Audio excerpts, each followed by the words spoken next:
My brother passed away and left a ranch in my name. When my family, who had abandoned me 8 years ago, found out, they knocked on my door. "Hi, father-in-law. We came to live in the master suite. You can keep the barn," my daughter-in-law said. At that moment, I stood my ground and said 3 words. That froze them. "I'm glad to have you here." Follow my story until the end and comment the city you're watching from so I can see how far my story has reached. The phone rang at 7:43 in the morning on a Tuesday, cutting through the silence of my cramped studio apartment like a blade. I'd been up since 5:30, same as every day for the past 8 years, making instant coffee and staring out at the parking lot of the Sunrise Manor complex where I'd been living since my world fell apart. I almost didn't answer. The only calls I got were from bill collectors or the occasional wrong number. But something made me reach for that old flip phone, the one Marcus had mocked mercilessly before he kicked me out of what used to be my own home. "Alan Whitmore?" The voice was professional, distant. Speaking. "This is James Morrison from Morrison & Associates. I'm calling regarding your brother, Alan Whitmore." My stomach dropped. Alan and I hadn't spoken much lately, maybe a Christmas card here and there, but he was the only family member who hadn't completely written me off 8 years ago when everything went to hell. "What about Alan? I'm sorry to inform you that your brother passed away 3 days ago. Heart attack. He was found in his study at the ranch." The words hit me like a physical blow. I sank into the threadbare armchair I'd bought at a garage sale, the one with the broken spring that poked through the cushion. Alan, gone, just like that. "Sir, are you there?" "Yes, I'm here. I know this is difficult, but I need to discuss his will with you. You're listed as the primary beneficiary." I laughed, a bitter sound that surprised even me. There must be some mistake. Alan barely knew me anymore.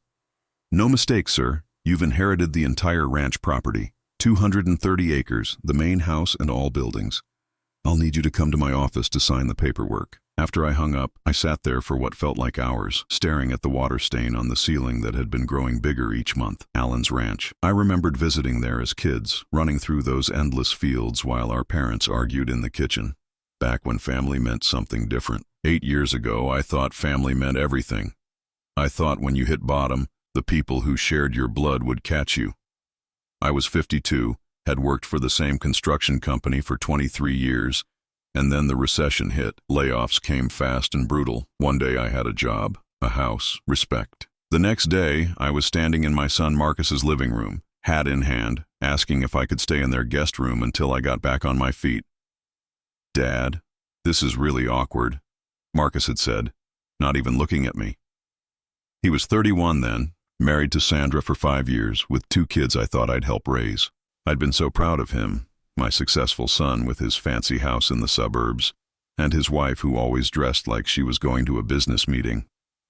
Sandra appeared in the doorway, arms crossed, her expression already decided. "Alan, we've talked about this. We have our own family to think about. The kids' college funds, our mortgage. We can't take on additional responsibilities right now." Additional responsibilities. That's what I'd become to my own son. "It would just be temporary," I'd said, hating how my voice sounded small, defeated. "Just until I find something." Marcus finally looked at me then, and what I saw in his eyes was worse than anger. It was embarrassment. "Dad, you're 62. 52. You're 52, and you've got nothing saved, no backup plan. How is that our problem?" Sandra stepped forward, her voice taking on that tone she used when explaining things to slow children. "We've worked very hard to build our life here.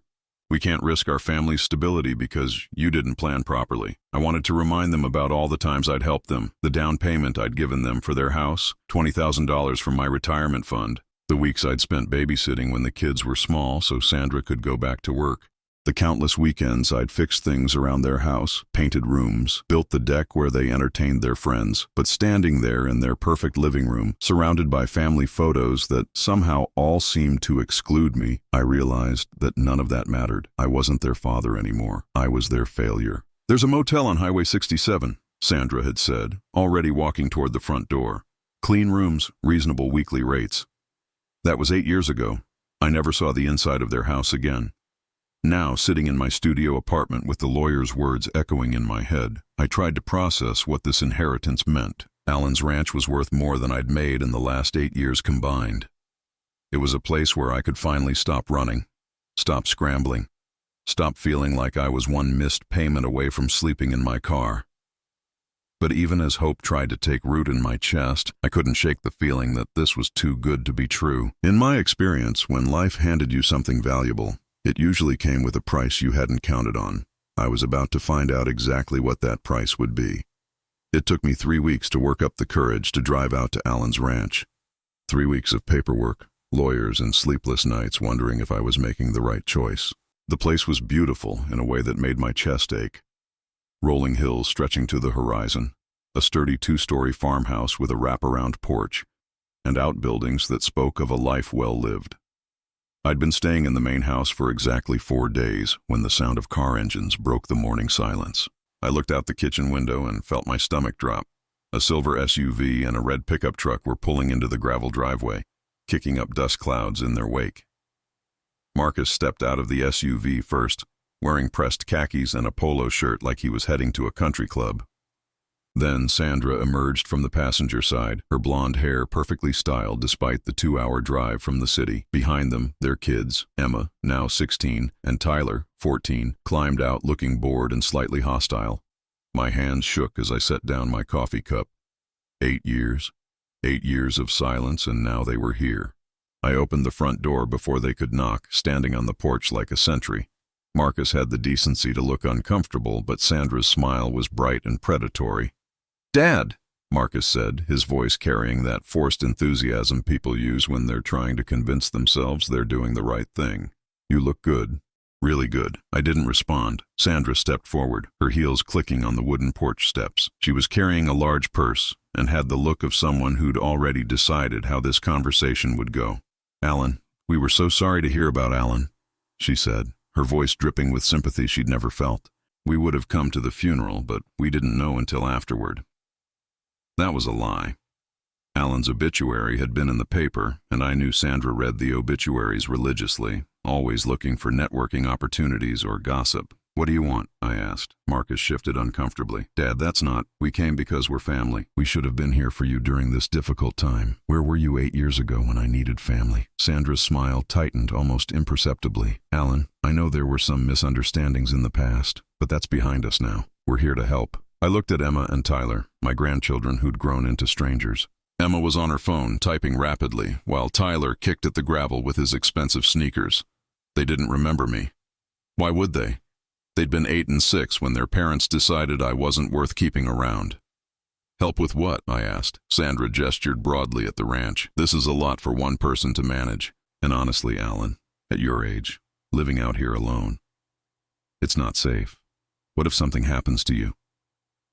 Marcus jumped in, eager to support his wife's argument. "She's right, Dad. This place is huge. We've been talking, and we think the best solution is for us to move out here with you. Share the responsibilities." I felt something cold settle in my stomach. "Share the responsibilities." "Exactly," Sandra said, her eyes bright with excitement. "We can take the master suite upstairs. It's perfect for our family. You can have the guest room, or—" She paused, looking around with barely concealed calculation. "Maybe you'd be more comfortable in the converted apartment above the barn. It's got its own entrance, very private. The barn. They wanted to stick me in the barn like an unwanted animal." "We've already talked to the kids about changing schools," Marcus continued, warming to his theme. "Tyler's excited about the idea of living on a ranch, aren't you, son?" Tyler looked up from his phone long enough to shrug. "I guess." Emma finally spoke, her voice carrying the entitled whine I remembered from when she was small. "Do we really have to live here? There's like nothing to do, and the Wi-Fi probably sucks." "It's temporary," Sandra said quickly, shooting her daughter a warning look. "Just until we get everything sorted out."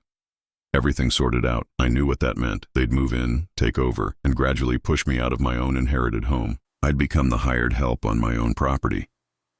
"No," I said. Sandra blinked. "Excuse me?" I said no, you're not moving in. Marcus stepped forward, his face flushing. "Dad, be reasonable. We're trying to help you here. The same way you helped me 8 years ago. Sandra's mask slipped for just a moment, revealing the calculating hardness underneath. Alan, I think you're being a bit unfair. We were in a difficult position then. We had young children to think about, and now you have older children who need college funds, I said. Funny how your difficult positions always seem to involve my money. That's not what this is about, Marcus said, but his voice lacked conviction. Sandra put her hand on Marcus's arm, a subtle signal I'd seen her use 100 times to control conversations. Perhaps we should discuss this inside, like civilized adults. There's nothing to discuss. You need to leave. Sandra's smile became razor sharp. Alan, I don't think you understand the situation. This ranch is worth quite a bit of money. Property taxes alone must be eating through whatever savings you have left, and the maintenance costs. She shook her head sympathetically. You can't possibly afford this on your own. That's my problem. It becomes our problem when you lose the place and come begging for help again, Sandra said, her voice dropping its pretense of warmth. At least this way, we can keep it in the family. Keep it in the family. As if they'd ever considered me family when it mattered. Marcus looked genuinely distressed now, caught between his wife's ambitions and whatever fatherly feelings he might still harbor. Dad, just think about it. We could make this work. We could be a family again. For a moment, I wavered. The loneliness of the past 8 years pressed down on me like a weight. These were my grandchildren, my only son. Maybe Sandra was right. Maybe I couldn't handle this place alone. Then I looked at Sandra's face and saw the triumph there, the certainty that she'd already won. She was already mentally redecorating the master bedroom, already planning how to squeeze me out. Get off my property, I said quietly. Sandra's eyes flashed. You'll regret this, Alan, when you're sitting alone in this big empty house, wondering why your family doesn't visit. Remember that you chose this. They piled back into their vehicles, but as Marcus's SUV reached the end of the driveway, it stopped. I watched him get out and walk back toward the house. He came alone this time, his shoulders slumped in defeat. Dad, he said when he reached the porch, I'm sorry about everything. About 8 years ago, about today. Sandra gets ideas in her head and sometimes I just go along with them. He nodded, looking more like the little boy I used to teach how to throw a baseball than the successful man he'd become. She found out about the inheritance from Cousin Robert. She's been planning this for weeks. Of course she had. Sandra had probably started planning the moment she heard Alan had died. I can't keep doing this, Marcus. I can't keep pretending that what happened didn't matter. I know, I hoped maybe we could fix things. Some things stay broken, son. He stood there for a long moment, looking like he wanted to say something else.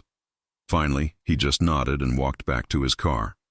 As I watched them drive away, I felt something I hadn't experienced in 8 years, the satisfaction of standing my ground. But I also knew this wasn't over. Sandra wasn't the type to give up after one rejection, especially when this much money was involved. I was right to be worried. The first letter was tucked inside Alan's desk drawer, sealed in an envelope with my name written in his familiar handwriting. I'd been going through his papers for a week, trying to understand the ranch's finances and operations, when I found it wedged behind a stack of insurance documents. Alan, it began, if you're reading this, then I'm gone and you've inherited more than just property. You've inherited a responsibility I couldn't fulfill myself, protecting you from the vultures who only circle when they smell something worth taking. My hands trembled as I continued reading. Alan had known. Somehow he'd known exactly what would happen when Marcus and Sandra found out about the inheritance. I've watched from a distance for 8 years, brother. I know what they did to you, and I know they'll try to do it again. That's why I've taken certain precautions. The second letter was in the barn, hidden inside an old coffee can on the highest shelf. Finding it felt like a treasure hunt Alan had designed specifically for me. This one was longer, more detailed, and it contained information that made my blood run cold. Alan had documented everything. He'd hired a private investigator to keep tabs on Marcus and Sandra's finances. The glossy lifestyle they'd been flaunting was built on credit cards and loans. Their house was mortgaged to the hilt. Marcus's business was failing, and Sandra had been maxing out credit cards to maintain their appearances. They're drowning, Alan, and they see you as their life preserver. Don't let them pull you under with them. But it was the third letter, hidden in a safety deposit box whose key Alan had left with his lawyer, that revealed the true scope of his planning. Inside was a will amendment that hadn't been filed with the court, a codicil that detailed specific conditions for the inheritance. I sat in the lawyer's office reading the document with growing amazement. Alan had anticipated every move Sandra might make. "Mr. Whitmore," the lawyer said, "your brother was very specific about these conditions. The ranch property cannot be subdivided or sold for a period of 5 years. During that time, you must reside in the main house alone. No family members may establish residence on the property without violating the terms of the inheritance. What happens if I violate the terms? The property reverts to the state as a nature preserve. Your family gets nothing." Alan had effectively made it impossible for Marcus and Sandra to move in, while ensuring I couldn't be pressured into selling and splitting the proceeds with them. It was brilliant, and it was exactly the kind of protective gesture I should have expected from my brother. But Alan's precautions went even further. He'd established a trust fund that would cover the ranch's operating expenses, property taxes, and maintenance for the next 10 years. He'd also left detailed instructions for ranch management, including contacts for reliable workers and neighboring ranchers who could provide advice. The final surprise was in a sealed envelope marked "Open only if they come back." They came back on a Thursday afternoon, 3 weeks after their first visit. This time, Sandra arrived with reinforcements, her parents, Howard and Patricia Kellerman, along with Marcus's sister Beth, whom I hadn't seen since her wedding 15 years ago. I watched from the kitchen window as they arranged themselves in formation. Sandra directed the group like a general positioning troops for battle. Howard carried a briefcase, Patricia had a camera, and Beth looked uncomfortable but determined. Sandra knocked on the front door with the confidence of someone who believed she held all the cards. When I opened it, she was wearing a black dress and her most sympathetic expression. "Alan, we need to talk, as a family.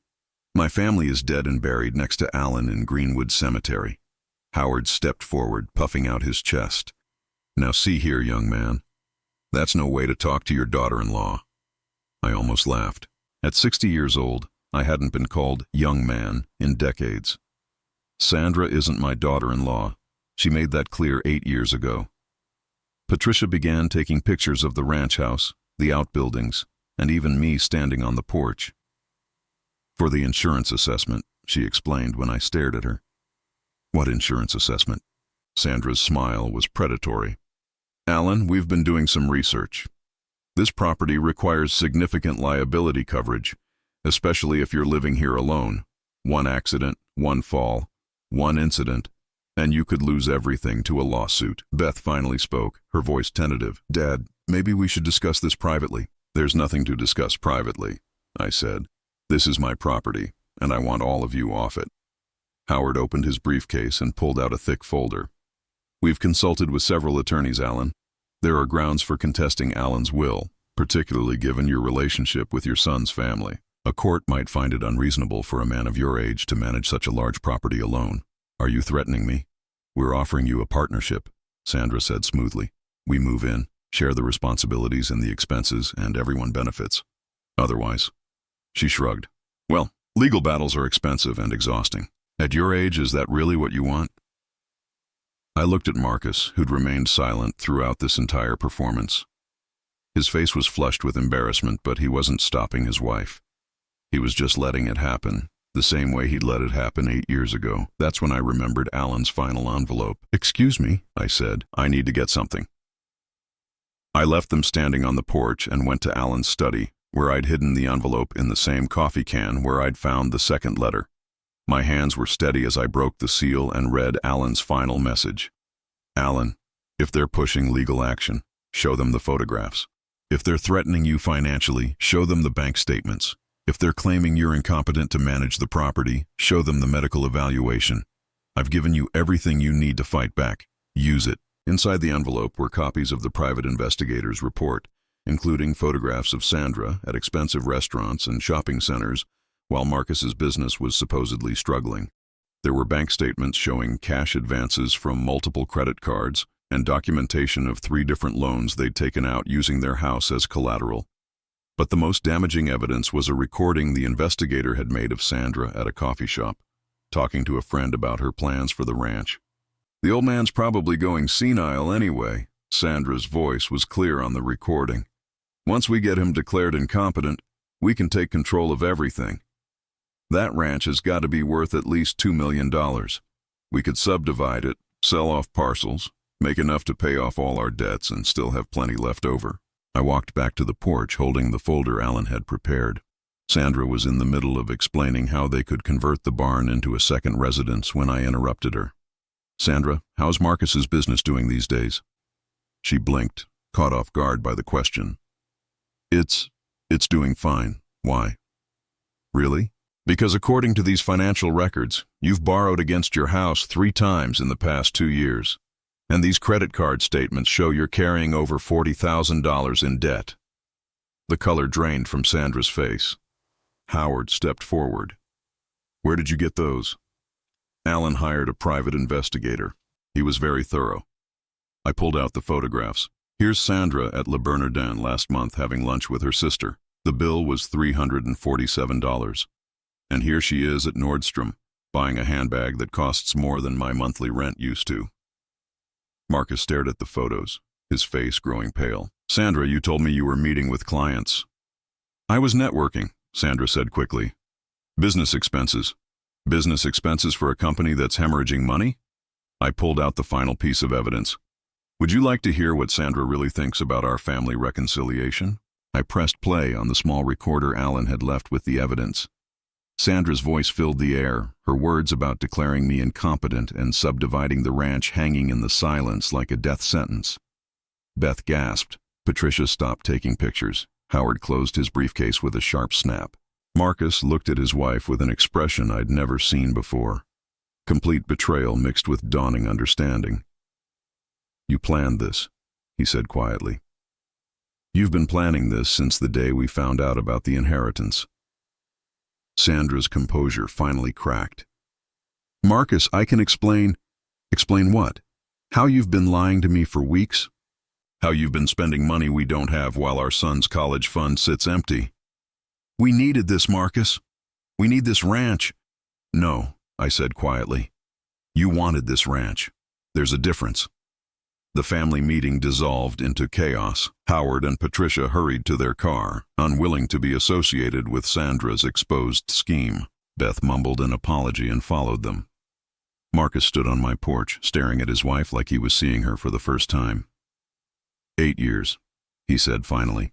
8 years you've been telling me Dad was the problem, that he was irresponsible, that he made his own bed." "He did make his own bed," Sandra snapped, her mask completely gone now. "He lost his job, lost his house, came crawling to us for help. We had every right to protect our family." "Our family," Marcus repeated. "What about his family? What about the fact that he's my father?" Sandra's laugh was bitter. "Your father is a loser, Marcus. He always has been.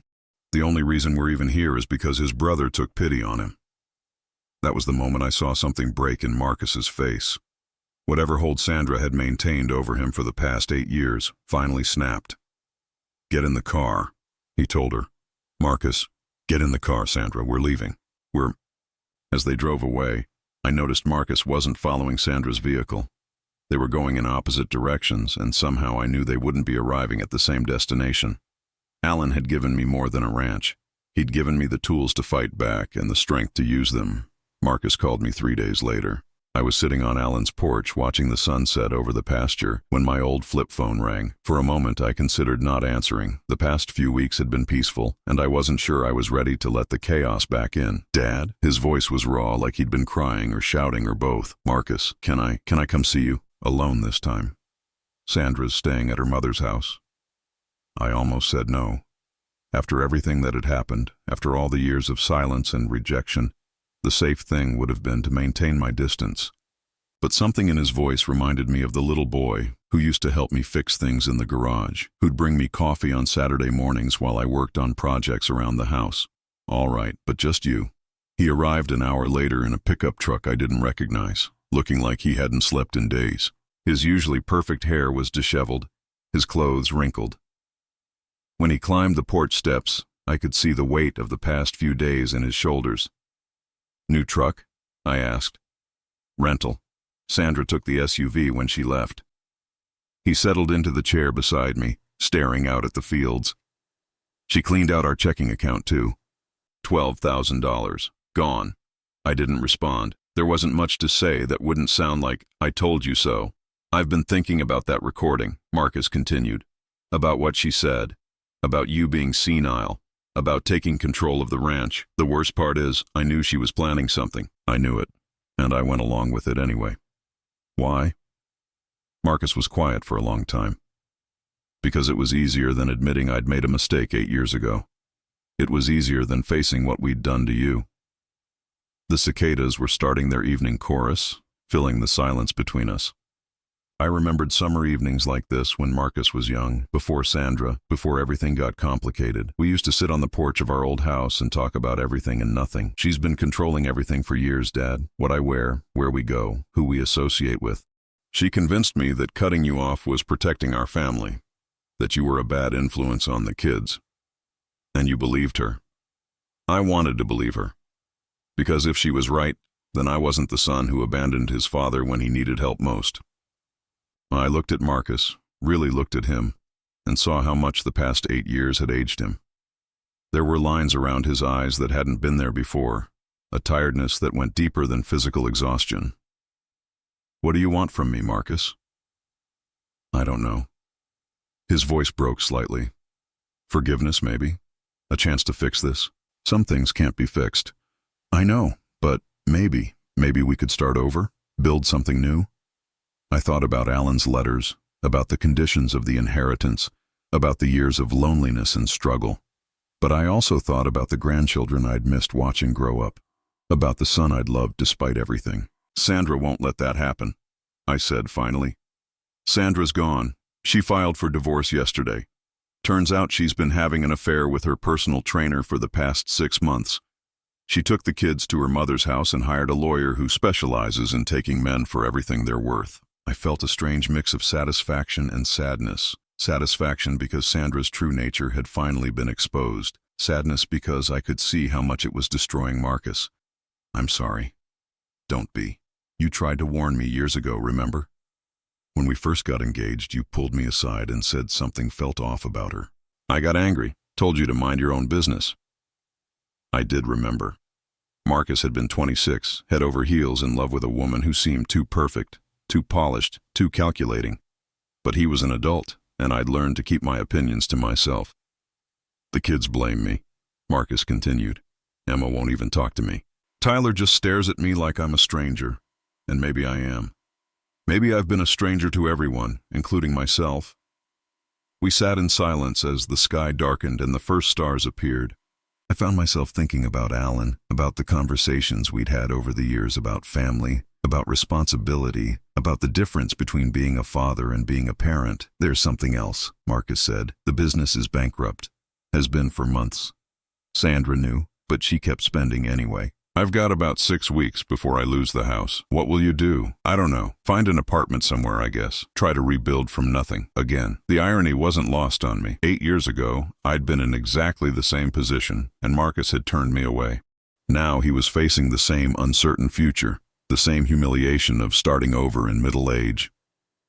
"Dad," Marcus said, his voice barely above a whisper. "I know I don't have the right to ask this, and I know you probably hate me, but is there any chance? Could I maybe stay here for a while? I can work, help with the ranch. I don't need much space. The barn apartment, or even just a couch. I don't have anywhere else to go." There it was, the moment I'd been dreading and anticipating since the day I inherited the ranch.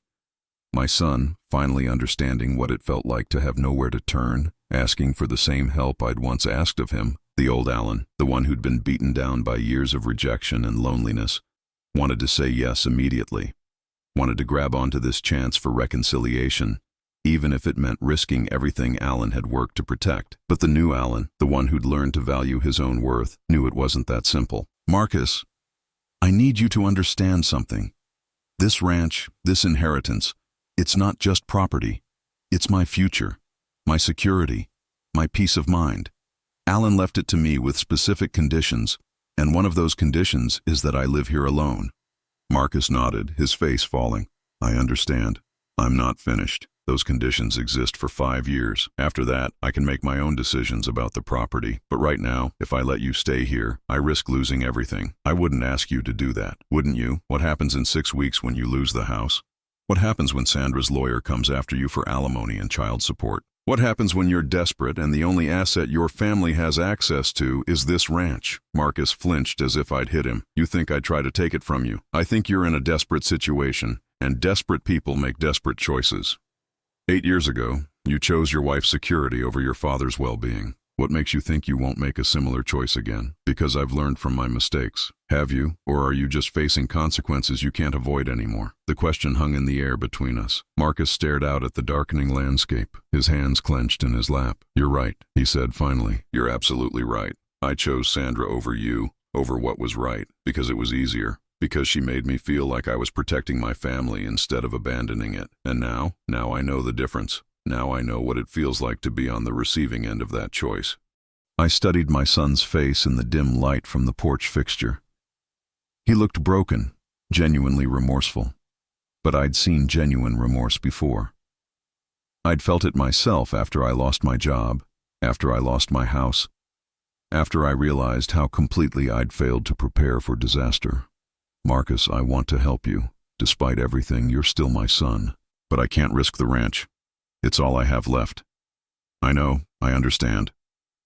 But there might be another way. Marcus looked up, hope flickering in his eyes. There's a cabin about 20 miles from here, on the other side of town. It belongs to a rancher named Bill Henderson. His son moved to California last year and the place has been sitting empty. Bill mentioned he's looking for someone to house sit, maybe do some maintenance work in exchange for rent. You'd call him, put in a word for me. I'd consider it. But Marcus, this isn't charity. This isn't me rescuing you because you're family. This is me giving you information about a legitimate opportunity. What you do with it is up to you. Marcus nodded, understanding the distinction. What would I need to do? Prove that you've changed. Not with words, but with actions. Get a job, any job. Start paying down your debts. Show me that you're capable of taking responsibility for your own life instead of looking for someone else to fix your problems. And if I do that, then maybe in 5 years when the inheritance conditions expire, we can talk about what kind of relationship we want to have. But Marcus, I need you to understand, this isn't a guarantee. This isn't a promise that everything will go back to the way it was before. Too much has happened for that. I understand. Do you? Because in 5 years, you'll still be the son who abandoned his father. I'll still be the father who watched his family choose money over loyalty. We can build something new, but we can't rebuild what was broken. Marcus was quiet for a long time, processing what I'd said. Finally, he stood up, straightening his shoulders in a gesture that reminded me of the determined little boy he'd once been. Can I call you in a few days? Let you know how things go with the cabin? You can call. But Marcus, if you contact me again asking for money, or a place to stay, or anything other than a conversation between two adults trying to figure out if they can be part of each other's lives, this ends, permanently. I understand. As I watched him drive away, I felt something I hadn't experienced in 8 years. Cautious hope mixed with realistic expectations. Maybe Marcus had learned something from hitting bottom. Maybe Sandra's betrayal had finally shown him the price of choosing security over integrity.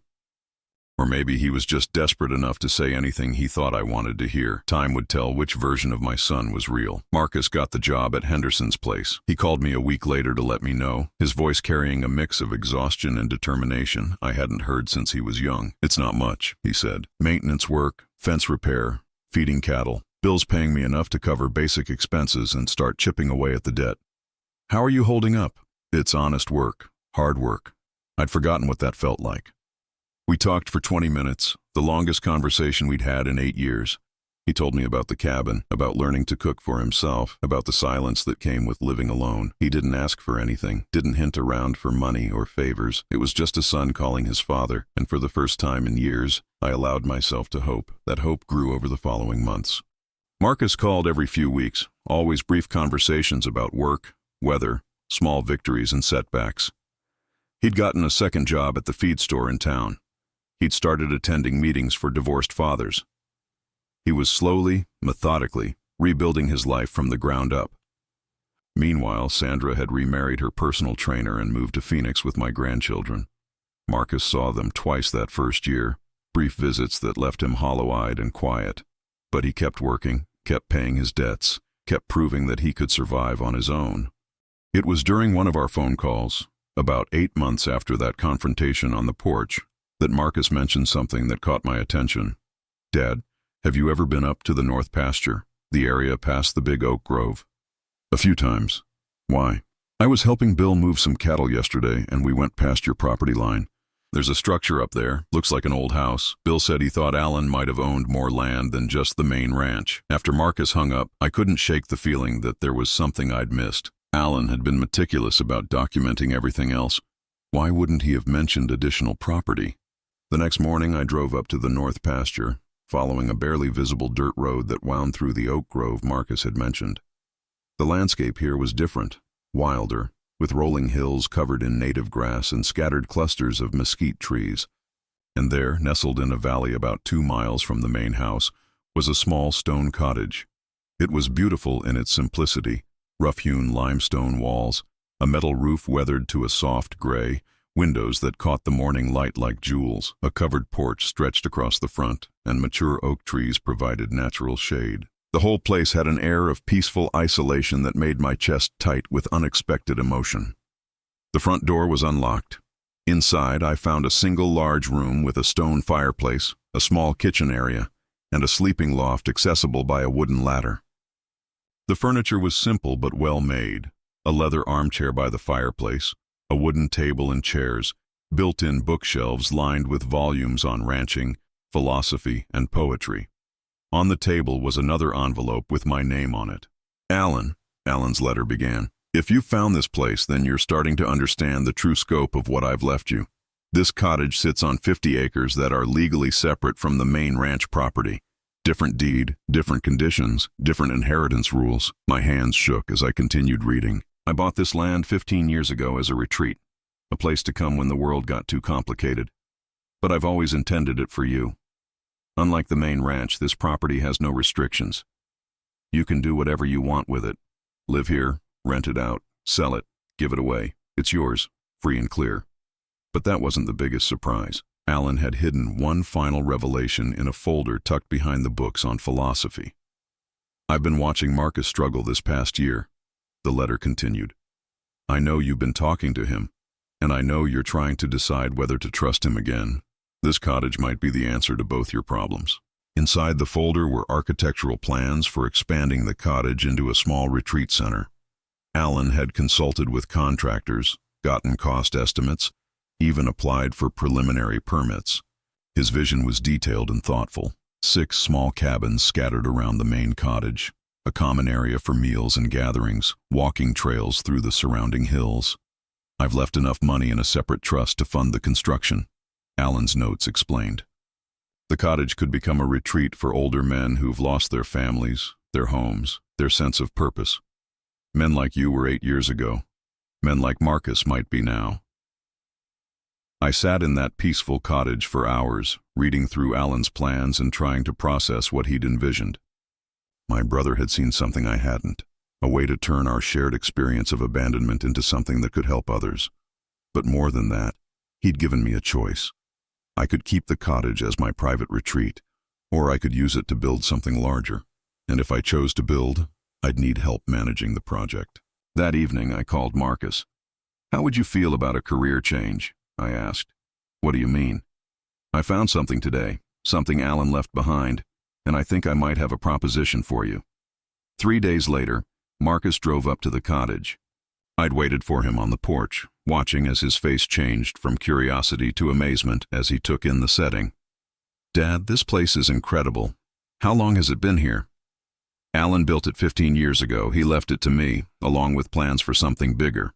I showed him the architectural drawings, the business plan, the trust fund Alan had established. Marcus studied everything with the same careful attention he'd once given to his failed business ventures, but this time there was something different in his approach. Less desperation, more genuine interest. "A retreat center," he said finally, "for men who've lost everything. Men like us." Marcus looked up from the plans, meeting my eyes. "Men like us," he repeated. Dad, this is exactly what I needed 8 years ago. A place to go, work to do, people who understood what I was going through. The question is whether you'd be interested in helping me build it. As an employee, as a partner. Alan left enough money to fund construction, but I'd need someone to manage the project. Someone who understands what it's like to start over, what these men would be facing. Marcus set down the plans, his expression serious. What would that mean? Partnership. It would mean you'd have a real stake in the retreat's success. A percentage of any profits, decision-making authority, a legitimate role in something meaningful.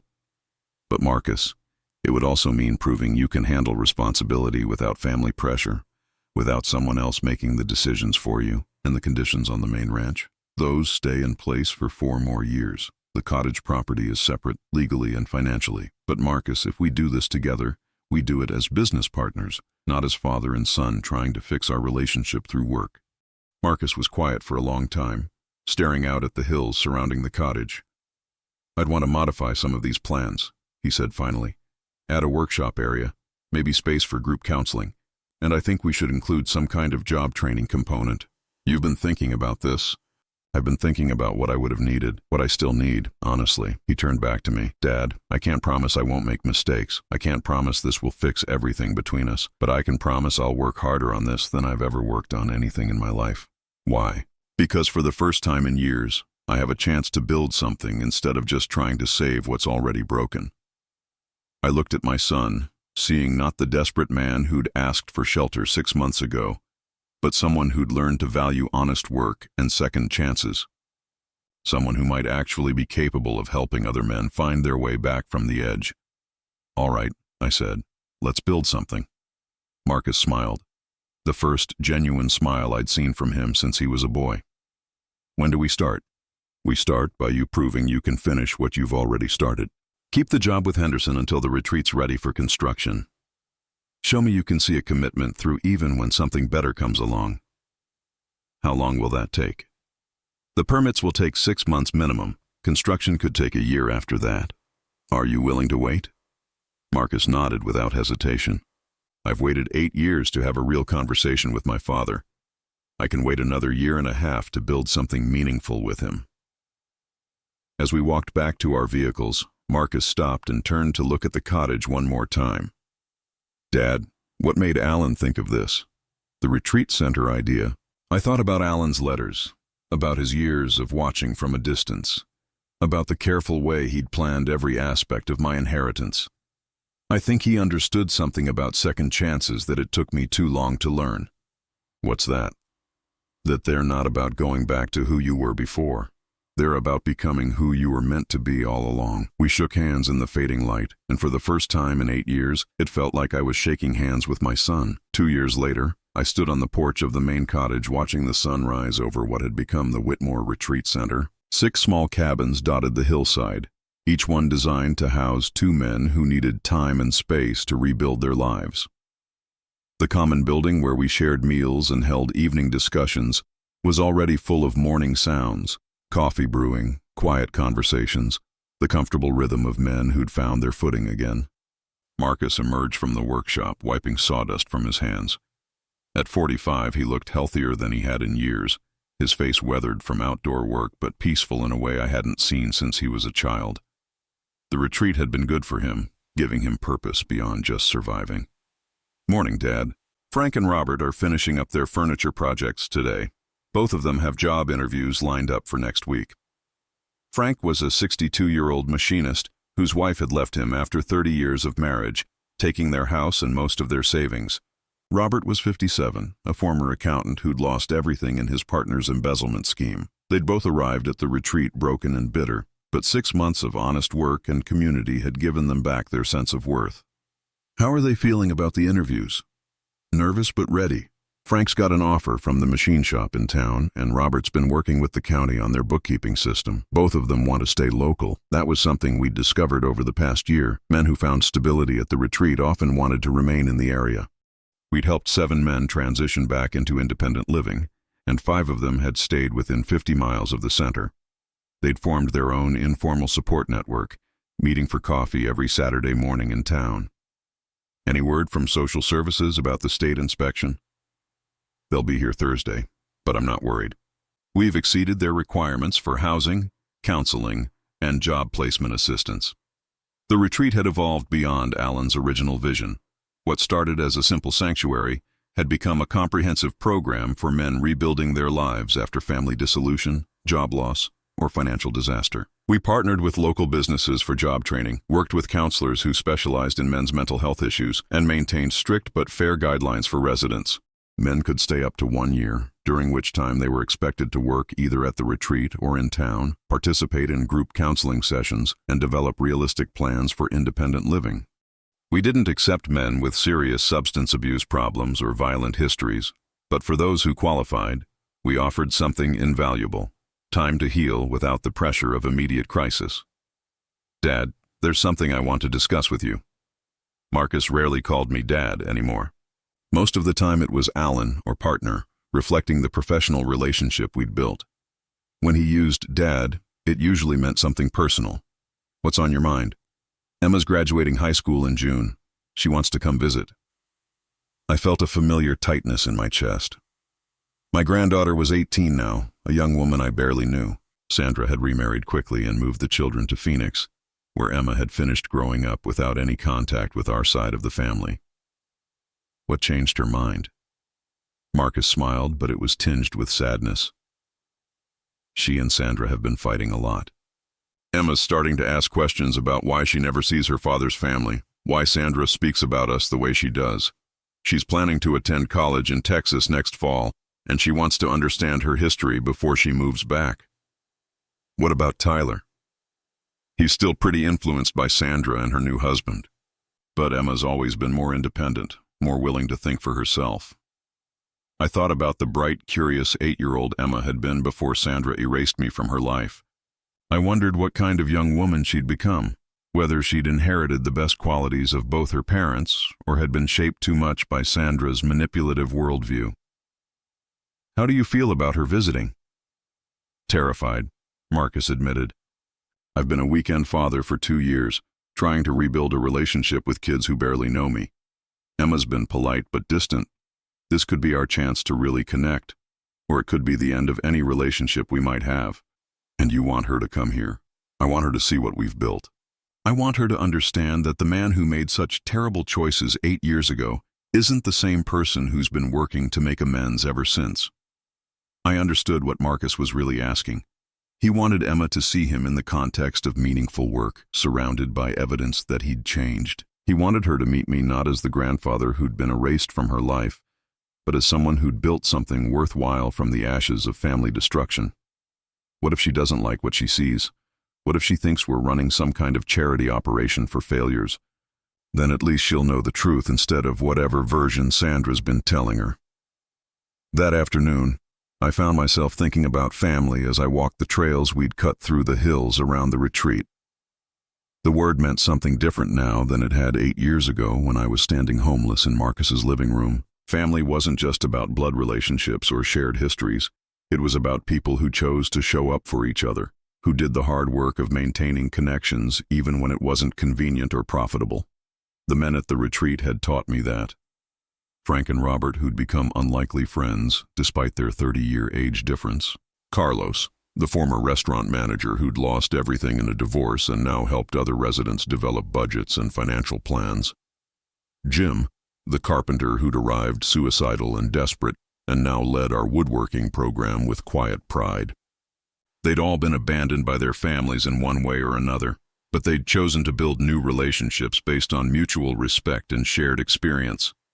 They'd taught me that family could be something you created rather than something you inherited. Emma arrived on a Thursday evening in June, driving a small car her mother had bought her for graduation. She was tall like Marcus, with Sandra's blonde hair, but something in her eyes that reminded me of my own mother. A sharp intelligence combined with careful assessment of everything around her. Marcus introduced us awkwardly, unsure how to navigate the relationship between his daughter and the grandfather she'd been taught to forget. Emma, this is your grandfather, Alan. She shook my hand politely, her grip firm but reserved. It's nice to meet you, sir. Sir, not Grandpa, not even Alan, not even... The formality was like a wall between us, and I understood that earning anything more would require patience and proof. "Welcome to the retreat," I said. "Your father's told me a lot about you. Congratulations on graduating." "Thank you. This place is bigger than I expected." Marcus gave her a tour of the facilities, explaining our programs and introducing her to some of the residents. I watched her face carefully, looking for signs of judgment or dismissal, but what I saw instead was curiosity. She asked thoughtful questions about funding, about success rates, about how we screened applicants. At dinner, she sat between Marcus and me, listening as the evening discussion unfolded. Thursday nights were reserved for men who were preparing to leave the retreat, sharing their experiences and offering advice to newer residents. Frank spoke about the humiliation of moving in with his sister after his divorce, about feeling like a failure at 62. "This place gave me time to remember who I was before everything fell apart," he said. "Not who I was as somebody's husband or father, but who I was as a man." Robert talked about the shame of financial ruin, about losing friends who couldn't handle being around someone who'd fallen so far so fast. "The hardest part wasn't losing the money," he said. "It was losing the respect that came with financial stability. Here, you earn respect through different things: showing up, doing your work, helping other guys when they're struggling." After dinner, Emma helped with cleanup, working quietly alongside men who could have been her grandfather's contemporaries. I noticed how naturally she interacted with them, asking about their projects, remembering names and details from the dinner conversation. Later, as we sat on the cottage porch, she finally spoke about what she'd observed. "Mom always said you and Dad were selfish, that you abandoned your responsibilities to the family." Marcus stiffened, but I motioned for him to let her continue. "But watching tonight, listening to those men, they're not selfish. They're men who got knocked down and are trying to get back up. That's not the same thing as being irresponsible." "What do you think happened 8 years ago?" I asked gently. Emma was quiet for a long time, staring out at the hills. "I think everyone made choices based on fear instead of love, and I think some people found ways to learn from those choices, while others just kept making the same mistakes." Over the next 3 days, Emma threw herself into life at the retreat. She helped in the workshop, joined hiking groups, even participated in one of our evening discussions about rebuilding relationships after major life changes. The residents adopted her like a mascot, proud to show off their projects and progress to someone young enough to be impressed by their resilience. On her last morning, she found me in the garden behind the cottage, harvesting vegetables for the evening meal. "Grandpa," she said, using the word for the first time, "can I ask you something?" My throat tightened at the sound of that word. "Of course." "Do you think Dad and I can have a real relationship? Not just the polite visits and phone calls, but something genuine?" I set down the basket of tomatoes and looked at this young woman who carried pieces of all of us. Marcus's thoughtfulness, Sandra's directness, my mother's sharp intelligence. "I think your father has spent 2 years learning how to be the man he always had the potential to be. Whether you can build a relationship with that man depends on whether you're both willing to start fresh instead of trying to repair something that was broken before you were old enough to understand it. And what about you and me? What about us? I missed having a grandfather. I missed having someone who remembered Dad as a little boy, who could tell me stories about our family history. Mom tried to erase all of that, but I never stopped wondering. I felt something warm and unexpected settle in my chest. I missed having a granddaughter. I missed watching you grow up, being part of your life, seeing who you'd become. Could we try to build something new?" I pulled out my phone and showed her pictures I'd taken around the retreat. Sunrise over the hills, the workshop filled with finished furniture projects, residents celebrating job placements and new apartments. This place taught me that the best relationships aren't about going back to what was. They're about building something that never existed before. Emma smiled, the first completely unguarded expression I'd seen from her. I'd like that. As I watched her drive away that afternoon, I felt something I hadn't experienced since before my world fell apart 8 years ago. Unconditional hope for the future. Not hope based on expecting others to change, but hope based on knowing that people could choose to become better versions of themselves. Marcus joined me on the porch as Emma's car disappeared around the bend. "Think she'll come back?" he asked. "I think she's already planning her next visit." "Dad," Marcus said, using the word thoughtfully, deliberately. "Thank you for giving me the chance to become the father she deserves. You did the work, son. I just gave you the space to do it." That evening, as I made my rounds through the retreat, checking on residents and securing buildings for the night, I thought about Alan's letters, about his vision for what this place could become.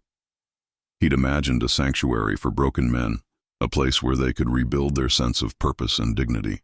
But what we'd actually created was something even more valuable, a place where people could learn that being knocked down wasn't the same as being defeated, that losing everything didn't mean you'd lost your worth, and that family could be something you chose to build rather than something you inherited by accident. The retreat was full now, with a waiting list of men who needed what we offered. Marcus and I had plans to expand, to add more cabins and program options. But more than that, we'd built something neither of us could have created alone, a relationship based on mutual respect, shared purpose, and the understanding that second chances were earned, not given. 8 years ago, I'd stood in my son's living room, homeless and humiliated, learning that family could be conditional and cruel. Now I stood in a place I'd built with my own hands, surrounded by men who'd chosen to support each other through their worst moments, understanding that family could also be unconditional and healing. Alan had given me more than a ranch and a cottage. He'd given me the opportunity to discover that losing everything could be the beginning of finding what really mattered. As I turned off the lights and headed home to the main ranch house, I smiled at the thought of Emma's next visit, of the relationship Marcus and I were still building, of the men who would arrive next month looking for hope and finding community instead. Some stories don't end with dramatic victories or perfect reconciliations. Some stories end with the quiet satisfaction of work well done, relationships carefully tended, and the knowledge that you've built something worth keeping. This was one of those stories. Now I'm curious about you who listened to my story. What would you do if you were in my place? Have you ever been through something similar? Comment below, and meanwhile, I'm leaving on the final screen 2 other stories that are channel favorites, and they will definitely surprise you. Thank you for watching until here.